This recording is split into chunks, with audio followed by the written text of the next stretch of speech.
Halo, welcome back kembali lagi di channel Atoa Hayato. Bagaimana kabar nakama sekalian? Semoga selalu baik-baik saja. Scene awal chapter 1075 langsung menunjukkan sosok misterius yang dengan cepat mematikan denden musik kamera yang akan merekam dirinya. Di sini kita mendapatkan siluet sosok hitam yang cukup besar. Hampir dipastikan dia adalah sang pengkhianat atau sang penyusup yang membuat kekacauan di labnya Vegapunk. Tak lama kemudian beberapa denden musik kamera yang lain ikutan mati satu persatu, hingga jaringan komunikasi berbasis suara pun akhirnya tidak bisa berfungsi. Jika melihat sosok misterius itu, patut diduga dia adalah orang yang tahu seluk-beluk labnya Vegapunk. Atau kemungkinan kedua adalah orang yang super kuat, yang bisa bergerak sangat cepat untuk menghancurkan sistem keamanan yang ada. Lalu saat ini sosok yang sedang menghilang adalah Dr. Vegapunk asli. Jadi mungkinkah semua ini adalah settingannya? Apalagi Vegapunk asli itu punya teknologi untuk menyembunyikan diri. Ya, jika mau menduga akan adanya plot twist yang besar, maka ada kemungkinan Vegapunk asli sendirilah sang pengkhianat itu. Tapi jika seperti itu, maka penggambaran sosok Vegapunk sebagai orang yang baik, yang temannya Dragon, dan juga sebagai penerus tekad Ohara akan sia-sia, karena Vegapunk akan jadi karakter antagonis. Oke, kembali ke cerita. Setelah merasa earphone-nya rusak, Luffy berusaha menemui Sokka. Dan Sokka pun menunjukkan keanehan yang terjadi di ruang kontrol. Hingga akhirnya Vegapunk si pria helm itu mengatakan jika ada orang lain di lab ini. Nah, selanjutnya diperlihatkan beberapa tim pencari Vegapunk. Tim pertama ada Nami, Edison, dan Brook. Mereka berada di Menara A lantai 4. Di sini Nami menemukan suatu hal yang menarik, yaitu tumpukan berlian. Tapi ternyata itu adalah berlian buatan. Lalu tim 2, Robin, Chopper, dan Atlas, mereka berada di Menara A lantai 2. Di sini ada hal menarik tentang Atlas, yaitu dia bisa mengganti wajahnya seperti topeng. Selanjutnya ada tim 3 beranggotakan Sanji, Jinbe, dan Stacy. Di sini awalnya Mimin merasa bukan adegan yang penting ya, karena hanya memperlihatkan tingkah konyol Sanji. Tapi jika diperhatikan ada hal menarik, yaitu dari pakaian Sanji dan Jinbe. Dari seluruh kru topi jerami, hanya Sanji dan Jinbe yang memakai baju pantai. Dan mereka pun saat ini ada di tim yang sama, bersama dengan sosok Stacy, orang yang baru saja mengkhianati Lucci.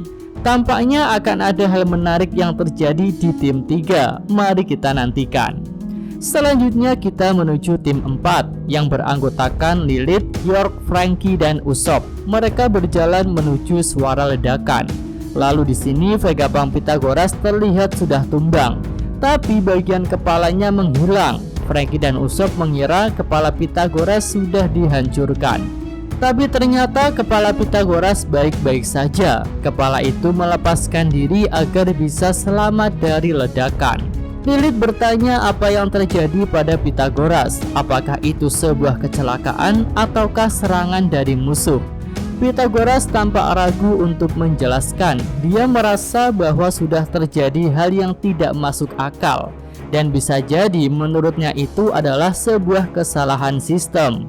Nah, hal yang tak masuk akal itu menurut Pythagoras adalah para Seraphim yang kembali melakukan serangan. Padahal Vegapunk Edison sudah memberikan perintah untuk berhenti. Selanjutnya York terlihat sedang mendekati Seraphim Hancock, dan Seraphim Hancock pun merubah York menjadi batu. Nah, ini benar-benar bencana besar bagi para Vegapunk, karena York punya tugas yang sangat penting, yang jika tidak dilakukan maka semua Vegapunk bisa berakhir. Tugasnya itu adalah makan, tidur, dan buang air. Ya, para Vegapunk akan jadi lemas jika York tidak makan apapun. Selanjutnya Seraphim Hancock melakukan serangan laser. Hal itu membuat Franky dan yang lainnya terklempar. Franky yang ingin bertarung berusaha menghubungi Sokka untuk meminta izin, tapi saluran komunikasi tidak bisa digunakan.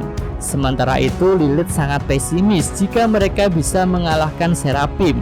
karena para Serapim itu adalah manusia buatan terkuat yang mereka buat. Selanjutnya kita beralih ke lokasi Zoro. Di sini pendekar pedang dari kru topi jerami itu sedang menghalau serangan dari dua Serapim yang berusaha menyerang agen CP0.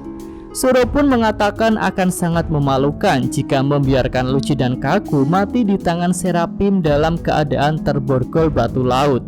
Tak lama kemudian Luffy dan Sokka tiba di lokasi Zoro, dan Sokka langsung memberikan perintah kepada para Serapim untuk berhenti menyerang. Tapi ternyata perintah Sokka tidak didengar oleh para Serapim. Serapim Kuma dan Serapim Mihawk langsung menyerang dan menimbulkan ledakan besar. Berdasarkan hal itu, Sokka menduga jika yang telah memberikan perintah kepada Serapim adalah salah satu dari Vegapunk, sehingga perintahnya tak bisa menghentikan para Serapim. Nah, hal itu sangat menarik. Dari perkataan Sokka ini kita seolah dibawa pada persepsi jika salah satu Vegapunk adalah pengkhianatnya. Padahal di awal arc ini kita diperlihatkan bahwa para Vegapunk itu berbagi otak yang sama. Bahkan jika salah satu dari mereka makan, maka yang lain akan merasa kenyang. Berdasarkan hal itu, Mimin rasa para Vegapunk punya suatu keterikatan yang erat, yang bahkan mungkin ketika Atlas diserang, Vegapunk yang lain akan merasakan karena mereka berbagi satu otak. Skema ini seperti pada film Pacific Rim, di mana ada dua pilot yang saling berhubungan. Jika salah satu dari mereka merasakan sakit ataupun mati, maka pilot yang satunya akan merasakan hal serupa. Jadi berdasarkan hal itu, para Vegapunk harusnya tidak punya suatu pemikiran yang mandiri karena mereka hanya punya satu otak. Lalu Mimin jadi kepikiran hal yang cukup liar, yaitu bagaimana jika sebenarnya Gorosei Saturn sudah sampai di Pulau Egghead dan dialah sang penyusup yang membuat kekacauan. Kita memang belum tahu sekuat apa Gorosei itu, tapi jika berasumsi Gorosei itu adalah orang yang sangat kuat, maka tentu dia bisa bergerak dengan cepat untuk melumpuhkan sistem pertahanan di labnya Vegapunk. Atau bisa jadi Gorosei punya otoritas khusus untuk melakukan pengontrolan jarak jauh kepada Pulau Egghead. Lalu jika Gorosei Saturn yang sudah sampai memberikan perintah kepada para Serapim, tentu para Vegapunk tidak bisa membatalkan perintah tersebut. Oke, lanjut kita masuk ke bagian akhir chapter ini. Ada hal yang sangat kocak dan ngakak banget deh, di mana Lucci dan Kaku meminta untuk dilepaskan borgolnya agar mereka bisa bertarung melawan Serapim bersama. Luffy dan Zoro pun tampak merasa jijik dengan permintaan kedua agen CP0 itu. Nah, pertanyaan besarnya, apakah borgol Lucci dan Kaku akan dilepaskan? Ya, bisa jadi juga dilepaskan sih, karena Luffy dan Zoro tentu akan merasa sudah lebih kuat dari mereka. Tapi menurut Mimin, kemungkinan itu kecil. Karena jika diperhatikan, musuh terkuat di hadapan mereka sekarang hanyalah para Serapim, yang kita sudah melihat bahwa Sanji bisa menghempaskan Serapim dengan tendangan berapinya. Jadi tentu Luffy dan Zoro sudah cukup untuk menghadapi Serapim Kuma dan Serapim Mihawk. Tak perlu membuat Lucci dan Kaku ikut bertarung. Bahkan jika Serapim Jinbe ikut menyerang, Mimin masih yakin jika Gear 5 Luffy bisa menghadapi kedua Serapim itu dengan mudah. Oke, itu aja pembahasan untuk segmen Real Review kali ini. Jika ada tambahan, saran, dan komentar, bisa para nakama tulis di kolom komentar. Lalu ada kabar baik bahwa minggu depan tidak libur alias lanjut. Yosa, Mimin atau Hayato, terima kasih.